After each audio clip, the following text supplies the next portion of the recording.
નમસ્કાર, આપ જોઈ રહ્યા છો લખત ન્યૂઝ અપડેટ ચેનલ। તમામ સમાચાર અને અપડેટ મેળવવા માટે ચેનલને સબસ્ક્રાઇબ કરો અને બેલ આઇકન પર ક્લિક કરો જેથી તમામ સમાચાર અને અપડેટ તમને મળી રહે। લખતર વાડીલાલ આઈસ્ક્રીમ પાસે પાણીનો વાલ લીક થઈ જતા મહિલાઓને પાણી ભરવા જવામાં તકલીફનો સામનો કરવો પડ્યો। લખતર ગામની અંદર વાસ્મો પાણી સમિતિ અને કોન્ટ્રાક્ટર દ્વારા નાખવામાં આવેલ પાણીની પાઇપલાઇન દરરોજને દરરોજ ક્યાંક ને ક્યાંક લીકેજ હોય છે।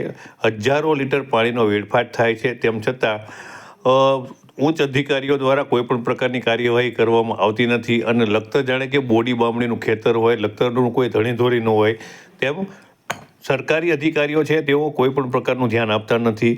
ત્યારે રાજકારણીઓને તો ફક્ત મતની જે પડી હોય છે, આગામી ચૂંટણી આવશે ત્યારે તેઓ ઘરે ઘરે ફરશે અને તેઓ મત માટે થઈ અને દોડાદોડી કરશે, પરંતુ હાલની અંદર લખતર ગામની જે હાલત છે તે એક પણ રાજકારણીના ધ્યાનમાં આવતી નથી। તેઓ એક પણ રાજકારણી ગ્રામ પંચાયતથી માંડી અને સંસદ સભ્ય સુધીના એક પણ રાજકારણી છે તેઓ આ જે પાણીની પાઇપલાઇન છે તેના વિશે એક પણ શબ્દ બોલવા તૈયાર નથી અને રૂપિયા 2 કરોડનો ખર્ચ સરકારનો એળે ગયો છે, લોકોના ટેક્સના પૈસા બરબાદ થઈ ગયા છે, તેમ છતાં કોઈ પણ પ્રકારની કાર્યવાહી કરવામાં આવતી નથી। ત્યારે તપસી બાપુની ડેરી પાસેથી વાડીલાલ આઈસ્ક્રીમ પાસેથી સિંયાણી દરવાજા સુધી પાણીની રેલમછેલ છે, તેમ છતાં કોઈ પણ એક પણ હરફ ઉચ્ચારવા તૈયાર નથી।